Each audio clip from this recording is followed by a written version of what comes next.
왕의 탄생을 축하하며 왕의 이름을 높이고 가슴으로 찬양하며 온 몸으로 경배를 드리는 귀한 성탄 축하 예배를 드리게 하시니 감사합니다. 오늘도 말씀해 주러 오셔서 매일의 삶이 선물과 같이 살 수 있도록 은혜를 베풀어 주신 예수님의 무한하신 사랑을 다시 기리게 하시고 그의 나심의 의미가 우리에게 얼마나 큰 선물이 되는지 기억하고 높이며 영광을 돌려드릴 수 있는 귀한 주일 되게 하옵소서. 우리의 가장 큰 선물 되시는 예수님 귀하신 이름 받들어 기도 올려나이다. 아멘. 오늘 성탄절 이따 예배 후에 함께 선물을 나누는 시간을 가지려고 하는데요. 각자 작은 선물 하나씩 준비해 옵시다 그랬는데 아마 잊으신 분도 계실 것입니다. 두려워하지 마십시오. 제가 넉넉히 준비해 놓았습니다. 한 분씩 다 가지고 가시고도 남을 것입니다. 또 기억하신 분들은 또 기억하신 분들대로 선물을 잘 준비해 놨으니까요. 성탄절 선물을 통해 마음이 따뜻하시기를 원합니다. 여러분 작은 선물을 받을 때에도 기쁘지요. 그런데 오늘은 가장 큰 선물 예수님이 우리에게 오신 날 슬플 때 기쁨이 되는 선물 외로울 때 친구가 되는 선물 아프고 병들었을 때 가장 완전한 치료자가 되시는 선물 낙심하고 두려움에 떨 때 나에게 용기를 주시고 가장 가까이에서 나를 힘있게 어루만 주시는 그러한 주로 오신 분이 우리가 오늘 찬양하는 아기 예수 탄생하신 날 성탄절입니다. 오늘 저와 여러분들이 가장 큰 선물 되시는 예수님을 온몸으로 맞이하시고 작은 선물을 나눌 때 다시 한번 그 선물의 의미를 되새기셔서 가슴이 뜨겁고 따뜻하고 마치 사랑에 빠져서 어쩔 줄 모르는 감동이 일어나는 것처럼 예수님을 만남이 설레임이 되시기를 주의 이름으로 축원합니다. 오늘의 말씀의 그 배경을 보면 천사들이 나타나고요. 목자들이 있습니다. 목자들이 바깥에서 양을 치고 있는데 갑자기 주의 사자가 나타나는 것입니다. 큰 영광의 빛으로 말이죠. 깜짝 놀랍니다. 깜깜한 밤중에 그저 조용한 그런 경치에서 이리가 올까 사자가 올까 무엇이 올까 하여서 눈동자같이 막 살피면서 자기 양떼를 지키고 있는데 말이죠. 캄캄한 밤에 갑자기 환한 빛이 임하는데 사자가 온 것입니다. 여기서 사자라는 것은 주의 천사장이기도 하고 또한 어때요? 하나님의 기쁨의 소식을 전할 그러한 어떤 형체를 가진 하나님의 전령사로 왔겠죠. 너무나 두려웠습니다. 그런데 그의 말이 임합니다.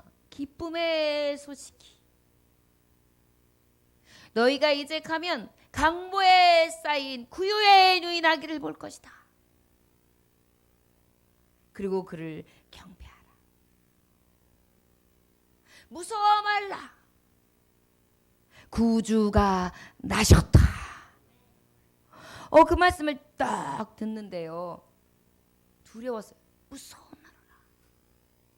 그리고 어떻게 해요? 이제 이어서 예수 그리스도 나심을 눈으로 목도하게 되므로 그 기쁨을 주변의 많은 마을 사람들에게 전하는데요.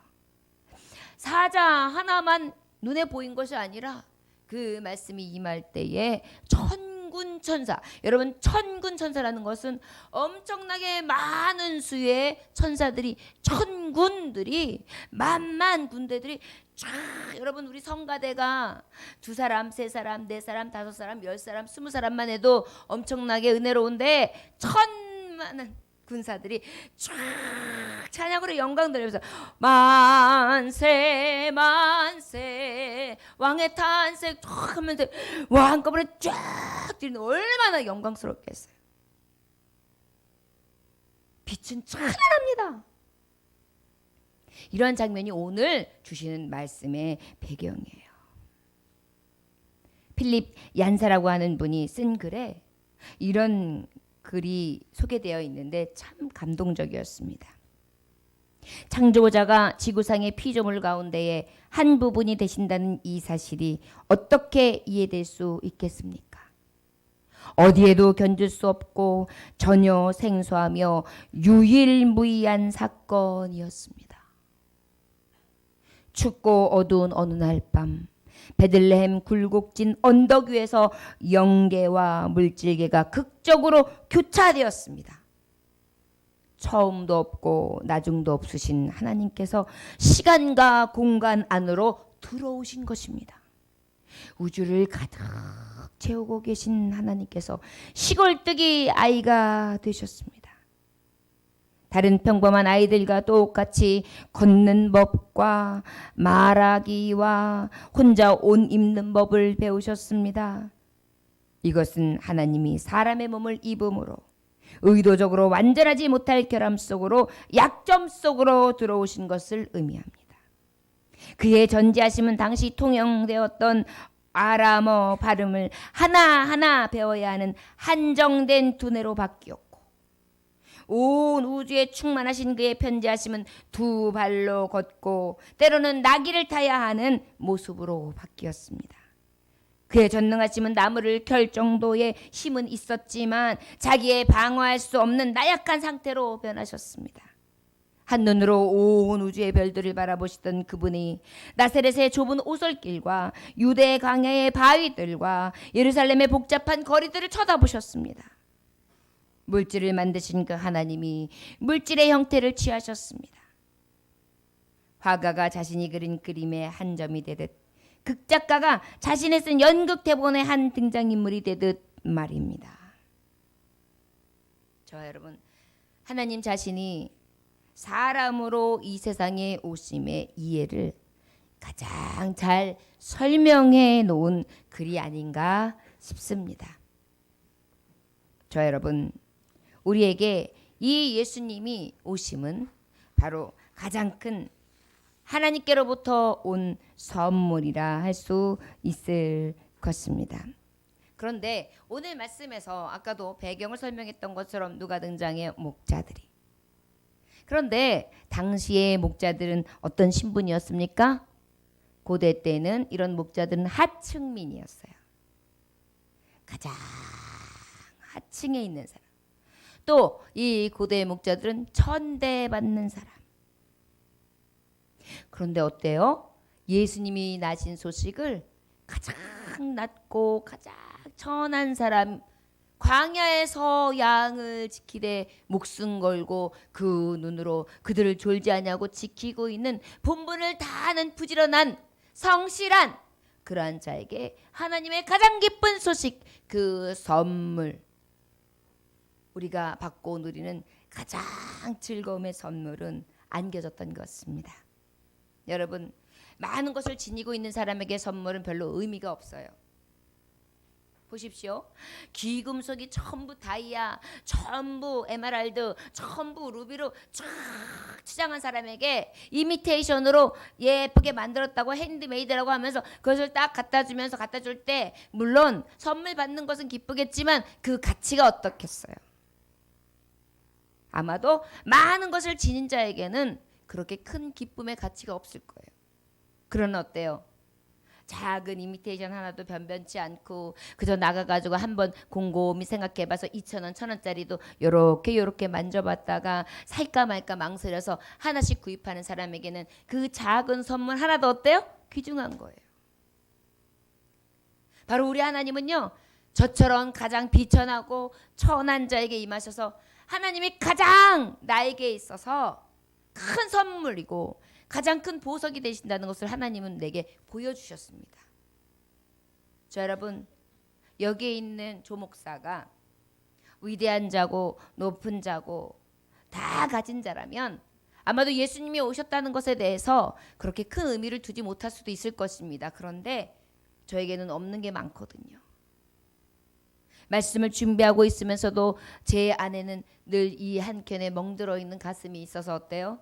때로는 텅 비어 있고, 때로는 아파하고, 때로는 절규하고, 감사하지 못하고, 없는 것에 대해서 철저히 늘 공허해야 하고, 죄에 대해서 늘 가득한 삶, 어둠과 악이 존재하는 삶으로 살아가기에 빛으로 오신 예수님의 의미는 다시금 나를 희망으로 소망으로 능력으로 역사하시기에 인도해 주시기에 가장 큰 힘이 되는 줄 믿습니다. 목자들이 그랬던 거예요. 왕의 궁전에 예수님이 계시지 않았어요. 말 구유에 계셨어요. 그곳에서는 말들이 어때요? 많은 해충들이 있어요. 그들의 침이 떨어진 곳이에요. 그 안에는 많은 해충들이 있고요. 침에서 나온 많은 것들, 우리가 상상하지 못한 그런 병균들. 거기다 어때요? 말구유에는 말이 있었던 곳은 어때요? 말이 화장실 가고 싶네. 화장실 가서 놓고 와야지. 그리고 가서 딱 놓고 난 다음에 변기를 쭉 내리고 이히 시원하다. 그리고 비데로 씻어야지. 그러고 난 다음에 딱 깨끗하게 합니까? 아니잖아요. 그저 말은 보시면 알겠지만 밥 먹다가도 뚝, 길을 가다가도 뚝. 영국이라는 나라가 얼마나 선진국입니다. 선진국입니까? 그런데 간혹 이제 지금도 그 당시의 왕의 그 모습을 재현하기 위해서 왕의 행군을 갖다가 군의병들이 보여줘요. 그러면 말이 지나가면요, 그 지나간 길에 늘 누가 등장하냐면 말똥 치우는 사람이 늘 등장해서 싹 치우고 지나가요. 그 행사를 지나가면. 지금 시대도 왜요? 아무리 시대가 변해도 말이 세련돼져 가지고 화장실 가가지고 놓고 비데로 씻고 나오는 일은 없단 말이에요. 바로 이것이 말, 구유, 말이 지냈던 곳의 형편이었어요. 우리 예수님이 이것만 봐도 알 수 있어요. 냄새나는 너희. 그저 입만 벌리면 구충제가 토해내오듯이 벌레들, 나쁜 죄성들이 그저 토해져 나오는 너희. 다니는 곳마다 이리 죄를 떨어뜨리고 저리 죄를 떨어뜨리고 이리 떨어지고 저리 떨어지고 눈으로 짓고 입술로 짓고 마음으로 생각으로 지으면서 그저 지나갈 때마다 말똥을 떨어뜨리듯이 그렇게 톡팍 떨어뜨리고 다니는 너희들을 위하여 내가 가장 비천한 모습으로 가장 더럽고 추악한 곳에 가장 더러운 곳에 내가 내 자리를 들고 그렇게 왔다라는 것입니다. 예수님 앞에는 누구나 다 겸손해질 수밖에 없어요. 만왕의 왕이신데 그 누구보다 낮게 오셨기 때문이에요. 누구나 다 마음이 거룩해질 수밖에 없어요. 그래서 주님이 선물이에요. 인생을 살아가다 보면 여러분 얼마나 삶의 무게에 부딪힐 때가 많습니까? 내 인생은 이제 이렇게 살다가 종치는가 싶은 순간들이 얼마나 많아요. 그렇게 생각하면 안 되는데 라고 생각하지만 하나님 나라가 있어 영광이 있어 하지만 나의 삶의 무게에 딱 중점에 서 있을 때는 나의 현실은 이 모습인데 라는 것 때문에 어때요? 실망하지요. 좌절하죠. 그런데 주님이 내게 지금 선물처럼 오셨어요. 왜 좌절하니? 왜 실망하니? 내가 온 모습을 기억해라. 내가 산 모습을 기억해라. 내가 너희에게 보여준 모범을 기억해라. 나의 마지막 모습을 기억해라. 그리고 내가 마지막에 너에게 약속한 것을 기억해라. 기억만 해도 어때요? 다시 용기가 푹 솟습니다. 그 현장이 바뀐 게 없어요. 내 삶의 환경이나 내 마음이나 내 생각의 틈이 바뀐 건 없어요. 그런데 그 주님의 말씀이 내게 임하는 순간 영광의 빛으로 어둠이 몰아지는 것입니다. 할렐루야. 여러분, 그렇게 오셨기에 주님이 오신 것은 우리에게 너무나 큰 선물이 되고 의미가 되는 것입니다. 저와 여러분, 그 선물 되시고 의미 되신 하나님을 늘 찬송할 수 있기를 주의 이름으로 축원합니다. 말씀에 우리가 보니까 10절에 뭐라고 기록되어 있는지 잠깐 읽어볼까요? 자, 시작. 천사가 이르되 무서워하지 말라. 보라, 내가 온 백성이 믿을 큰 기쁨의 좋은 소식을 너희에게 전하노라. 저를 따라하기 원합니다. 예수님은 기쁨을 주는 선물입니다. 하나님께서 주신 예수님은 우리에게 선물입니다. 기쁨을 주시는 선물입니다. 할렐루야. 우리나라가 복음이 처음에 들어왔을 때가 언제입니까? 본격적으로 들어온 게 1884년 알렌이라는 의사 선생님이 중국 상해에서 선교를 하다가 아직 대한민국이 이 코리아라는 나라가 복음을 받지 못했다는 그러한 사실을 알게 돼요. 그 나라가 가난에 미신에 눌려 산다는 것을 알게 됩니다. 그래서 1884년 9월 20날 인천으로 들어오기를 시작하는데 그 다음에 또 이어서 1885년에 언더우드 아펜젤로 선교사님들이 본격적으로 들어와서 한국에서 여러 가지 것들을 가르치고 그 안에 성경을 심게 됩니다. 이렇게 본격적으로 들어오게 된 배경이 뭐냐면 이수정 씨라는 분이 계시는데 이분이 민족 지도자로서 미국으로 연락을 했어요. 우리나라가 영적으로 너무나 어둡고 어려운 가운데 있으니 선교사를 보내주십시오. 이 편지를 받고 미국에서도 이제는 선교 대상국을 대한민국으로 잡자, 코리아로 잡자. 그래가지고 이제 본격적으로 또 1885년 4월 6일서부터 이제 부활절 아침에 인적 상륙을 하면서 본격적인 선교 지역에 거점을 이루게 됩니다. 여러분, 우리나라에 복음이 들어온 것이 바로 선물이에요. 가장 기쁜 선물인 걸 믿으십니까? 여러분, 이 복음이 들어오고 난 다음에 강회원이라는 것이 생겼어요. 이게 뭐예요? 지금의 세브란스 병원. 환자들을 치료했습니다. 그리고 이하학당이 들어왔습니다. 지금의 이화여대.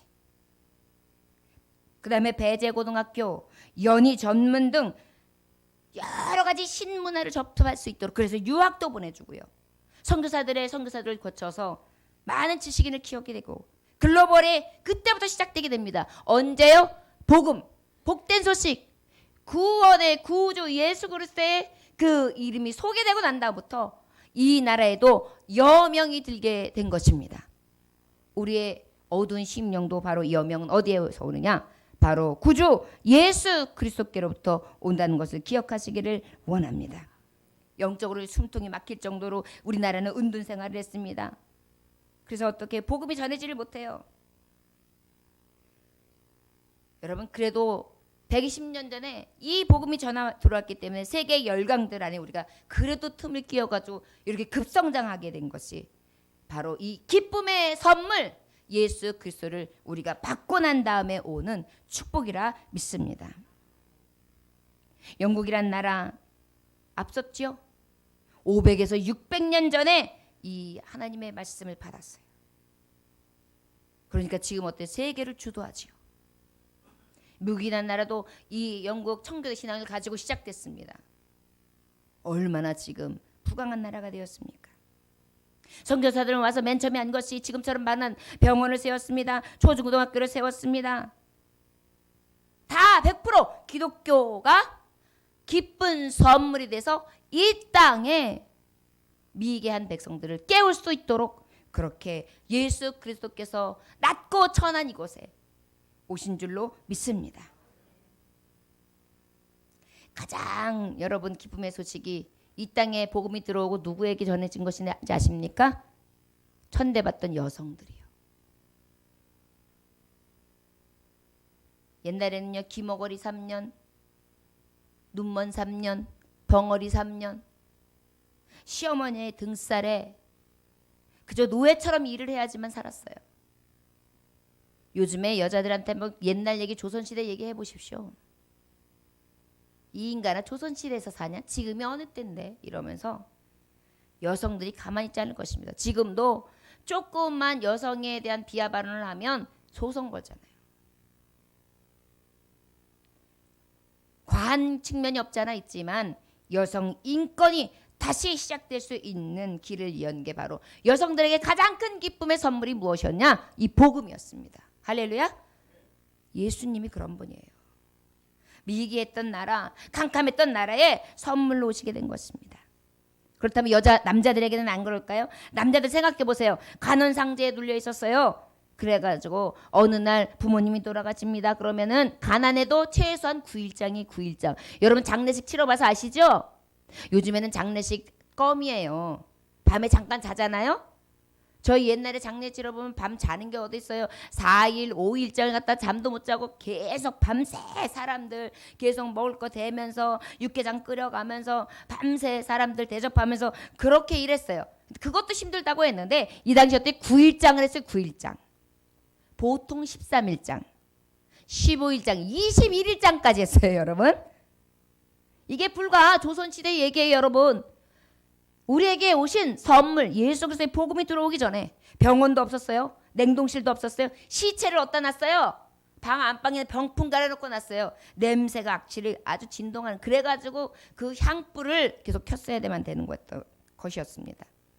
효자 소리를 듣기 위해서 어땠습니까? 또 묘에다가 옆에다가 우음막을 주고 3년 동안 에고 에고 에고 에고 그러면서 3년을 보내야 돼요. 여러분 요즘에 여러분들의 가지고 있는 여러분들 청춘인데 그 청춘의 시간을 3년을 돌아가신 아버지 어머니를 위해서 그 무덤에서 보내라고 해보십시오. 생각도 할 수 없는 일이에요. 여기에 매여 있었어요. 모든 남성들이. 병원도 없었죠. 냉동실도 없었죠. 그 다음에 어때요? 제사장 차려놓고요. 그러다 보니까 이 예수님이 들어오고 난 다음에 야 제사장 차리지 마. 절하지 마. 그러다 보니까 어때요? 양교 믿지 말아라. 조상을 못 섬기게 한다. 이래가지고 얼마나 저 상놈들이다. 핍박이 얼마나 심했는지요. 예수님을 믿는 죄로 인하여서 많은 며느리들이 머리가 깎이고요. 소박도 맞고요. 험한 꼴들을 얼마나 당하면서 여기까지 믿음, 이 복음, 진정한 선물이 우리에게까지 전해졌는지 모릅니다. 그런데 어떤지 알아요? 양반은 밥이 없어가지고 뗄거리가 없어도 어때요? 있으셔야 돼요. 밥 먹은 척 하느냐고. 그러다 보니까 어때요? 야 일하는 거는 쌍놈들이 하는 거야. 양반들은 그저 앉아서 그리나 있는 것이 양반이야. 그러다 보니까 어때요? 골수에 있어가지고 뗄 것이 없고 조석이 간 데 없는데도 이쑤시고 앉아 있었어요. 그랬을 때에 이 정말 선교사님들의 복음이 들어와서 어때요? 새벽부터 우리 사랑함으로써 저녁까지 씨를 뿌려봅시다. 이러면서 어때요?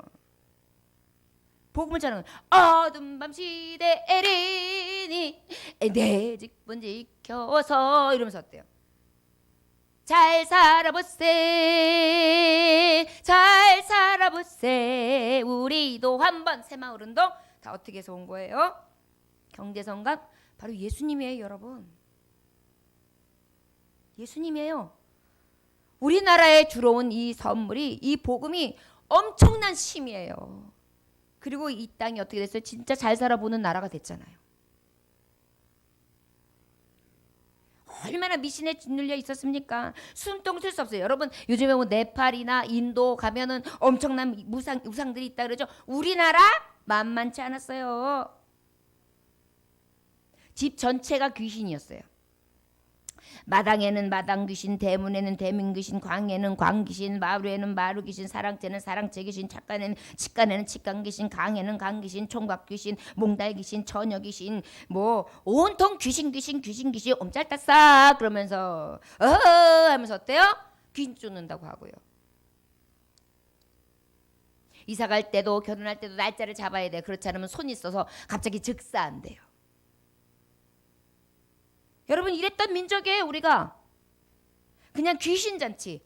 여러분 여기다가 우리가 지금 잘 먹고 잘 사는 것에 대해서 이야기했지만 이거는 두 번째예요. 영원히 죽어있던 삶을 살았던 우리에게 선물이 오신 거예요. 얼마나 심플해요. 우리 예수님만 믿으면 돼요. 알아볼 필요도 없어요. 여기 귀신 있을까 저기 귀신 있을까 걱정은 만약에 있다 할지라도 주 예수 이름으로 명하노니 나사렛 예수 명하니 악하고 더럽고 추악한 귀신아 떠나갈지어다. 그러면 어때요? 내 이름으로 무엇이든지 구하면 즉시 시행하시는 하나님께서 한 길로 왔다가 7길로 도망가는 역사를 주님께서 이뤄내시지 않습니까? 여러분, 그것이 하나님의 선물 예수의 이름이에요. 가장 기쁨의 선물이죠. 저와 여러분들의 삶이 기쁠 수 있도록 인도하신 것은 바로 이 의미가 있다는 것을 기억하시기를 주의 이름으로 축원합니다. 우리 11절 말씀 함께 봉독해 볼까요? 자, 시작. 곧 그리스도 주시니라. 할렐루야. 놀라운 사실은 나를 위하여 구주를 보내주신 것입니다. 그런데 여기서 다윗의 동네, 구주, 예수, 이게 다 뭐예요? 예언의 말씀이에요. 이 예언의 말씀은요, 세계 칼빈주의 신학자 중에 한 사람은 헤르만 바빙크라는 사람이 있는데 이 박사는 이렇게 기록을 남기고 있습니다. 70인역에 지적한 대로 구약에 있는 그리스도에 대한 예언이 456번 예수님이 오실 것이다. 창출 레미신이죠. 거기에는 75번, 선지서에서는 243번, 나머지 부분에서 138번이고요. 또 이런 구약의 예언이 예수 그리스도 자신이 탄생하심과 33년 동안 지상생활을 하시고 십자가에 못 박혀 죽으시고 다시 부활하시며 오시기까지 이루어지심이 완전했다 라고 고백하고 있습니다. 이것이 바로 뭐예요?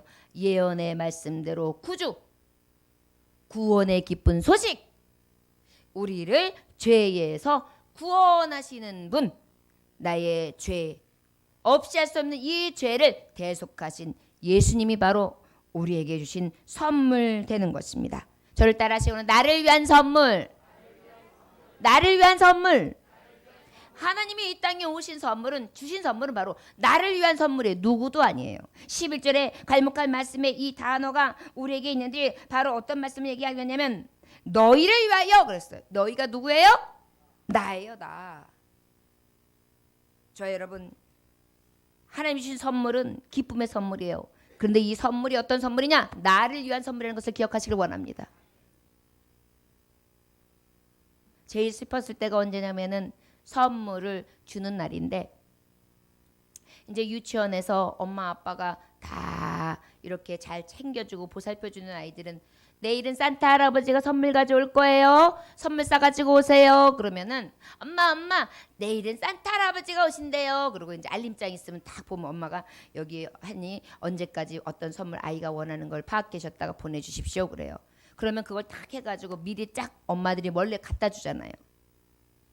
그런데 이제 엄마의 손길이 닿지 않고 그런 아이들은 뭐예요? 그런 날 선물이 없는 거예요. 그래도 센스 있어서 교회 학교 저기 유치원 선생님 원장님이 작은 거라도 준비해가지고 그런 애를 생각해서 주면 좋은데 마치 그러지 못하면 어때요? 선물이 다 끝나고 난 다음에 하고 우는 거예요. 왜요? 없어서. 왜 나는 선물 없어? 엄마가 손길이 미쳐 닿지 않는 것도 속상한데, 아버지가 내게 신경 써주지 못하는 것도 속상한데, 엄마가 안 계신 게 아버지가 안 계신 것도 속상한데, 그런 날 왜 나한텐 선물까지 없을까요?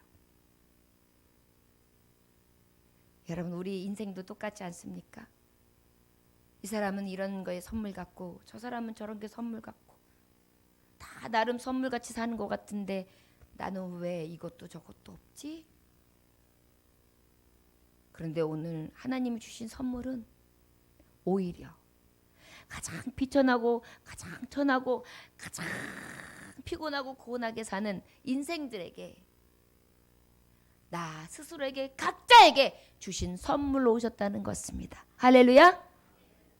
구주를 믿기만 하며 구주를 생각만 해도 이렇게 좋거든. 할렐루야. 자 여러분, 그래서 오늘이 기쁜 것입니다.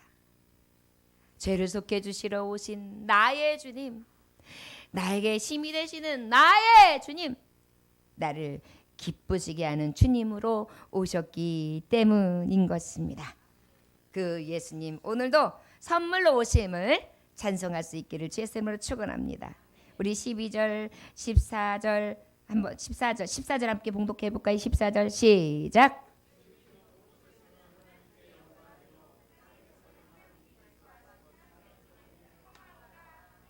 할렐루야.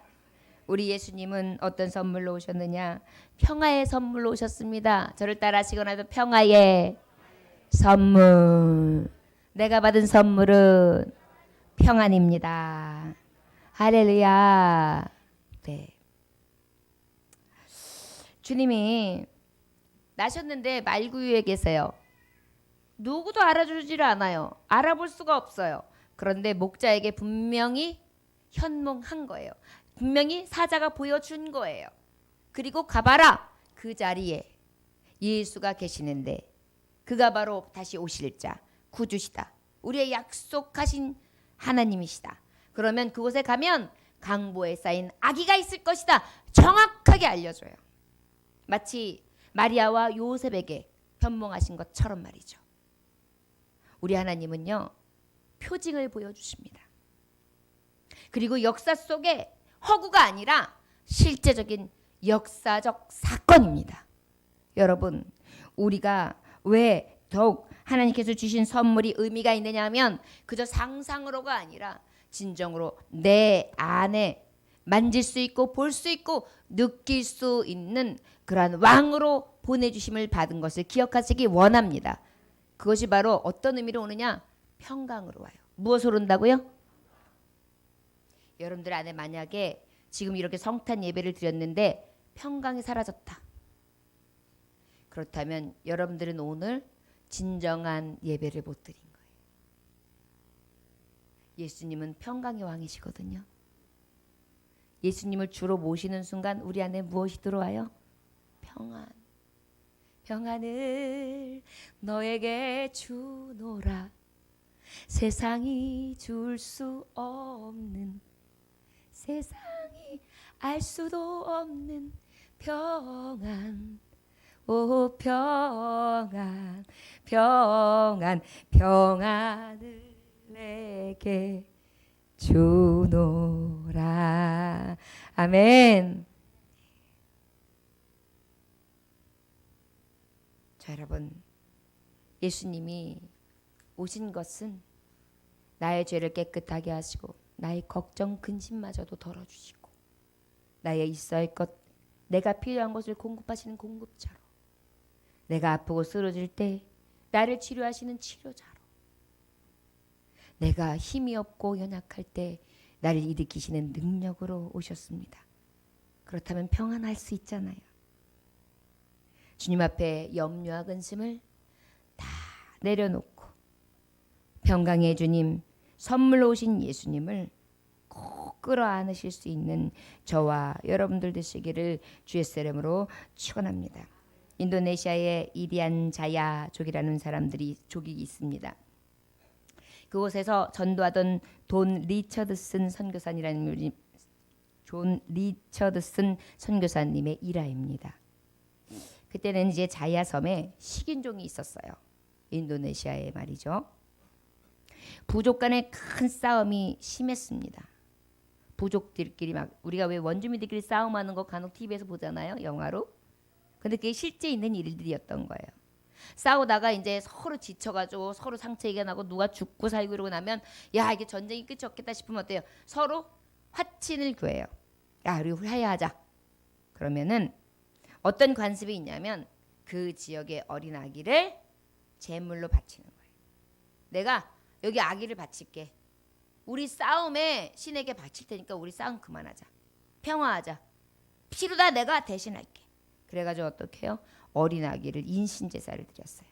그 아기의 이름이 평화의 아기예요. 피스 차일드. 얼마나 무식한 일입니까? 자신이 낳은 아이를 갖다가 말이죠. 마을에 있는 아기를 낳았다가. 리처드슨 선교사가 섬에 도착한 지 2년째 되었을 때도 또 부족 간의 전쟁이 생겼습니다. 어느 날 리처드슨 선교사 부부가 아기를 안고 언덕에 딱 올려요. 대치를 막 하고 전쟁을 하고 있던 그러한 이 부족들이 다른 나라 사람 그리고 전혀 관계없는 선교사 부부가 서양인이 쫙 그 아이를 평화의 아기로 내놓으니까요. 깜짝 놀란 거예요. 그때에 이 선교사님은 말합니다. 여러분에게 완전한 하예의 아이 예수에 관한 이야기를 해주려고 합니다. 그분께서 나를 보내신 것입니다. 이제부터 어머니들은 아기들을 가슴에서 떼어놓지 마십시오. 왜냐하면 하나님께서 여러분을 위해 그의 아들을 주셨기 때문입니다. 화친을 위하여 더 이상 어린 아기가 제물로 필요 없습니다. 믿음을 가지고 예수의 손을 얹으십시오. 그러면 그분의 영이 여러분 마음에 내주하실 것입니다.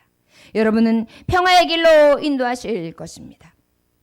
그 순간 쌍방이 와 함성을 지르면서 그 지치고 지친 몸을 다시 한번 툭 떨어뜨리면서 너무나 치열했던 전쟁, 피로 물들었던 전쟁이 그쳤다고 합니다. 공격의 외침이 아니라 이제 평화의 외침이 되었죠. 기독교를 거부하고 부인했던 이리안 자야 부족은 복음을 받기 시작했고요. 식인의 악습이 사라지게 되었습니다. 그리고 저들은 이제 평화의 구호를 외치게 되었대. 예수 샬롬. 저들의 인사는 이제 샬롬이 되었습니다. 평화, 평가. 바로 이 땅에도 마찬가지입니다. 하나님은 당신의 독생자 예수를 하늘에 두셨어요. 우리의 치열한 전쟁과 같은 삶, 서로 죽이지 않으면 전쟁이 끊이지 않는 이 광야 같은 삶에서 그의 아들 독생자를 하늘 위에 두시고 이 땅에 버리시면서 그를 인신제사로 드리시고 우리에게 평화를 주신 줄 믿습니다. 누구나 상상할 수 있는 일이 될 수 있겠을까요? 가장 소중한 독생자 예수를 내어주신 하나님 아버지, 그리고 우리에게 평화, 화목을 보이신, 이루신 그 예수님이 바로 우리에게 주신 선물이라 할 수 있을 것입니다. 저와 여러분, 말씀을 가름합니다. 하나님께서 주신 선물, 바로 우리에게 오늘 보내주신 예수 그리스도인 줄 믿습니다. 저를 따라 하실까요? 예수님은 우리에게 기쁨을 주신 선물입니다. 기쁨을 주는 선물입니다. 나를 위한 선물입니다. 평화의 선물입니다. 할렐루야. 믿으십니까? 오늘 그 어떤 선물보다 가장 귀중한 예수님 선물로 안고 따뜻하게 돌아가시기를 원합니다. 이후에 선물을 서로 나눌 때 그 예수님을 기억하십시오. 이 작은 선물과는 좋게 비교할 수 없어. 그런데 이 작은 선물은 무엇을 줍니까? 마음에 따뜻함을 주지요. 우리도 평강의 예수, 기쁨의 예수, 그리고 우리에게 나를 위한 사랑의 예수를 따뜻하게 안고 선물로 크득 모시고 돌아갈 수 있는 이 성탄 주일이 되시기를 주의 이름으로 축원합니다. 기도하겠습니다. 하나님 아버지 감사합니다. 우리가 죄에 대해서 자유할 수 없으며 이 죄는 무엇으로 씻을 수 없습니다. 죄 없으신 예수 보혈로 씻을 수 있기에 하나님은 그 독생자 예수를 평화의 왕으로 보내주시되 그를 제물로 받으셨습니다. 주님, 우리에게서 가장 값진 선물을 받고도 그 은혜를 망각하고 살아가는 우리의 모습 다시 한번 주 앞에 내려놓고 회개케 하시고 이 가장 귀중한 선물 놓치지 않게 하시고 죽어도 마셔도 먹어도 살아도 주님 놓지 않는 이 선물 놓지 않는 은혜를 베풀어 주시옵소서. 오늘도 성탄의 주인 되시고 우리를 위하여 오신 구주 예수 그리스도인 받들어 기도 올려나이다. 아멘. 우리 다 같이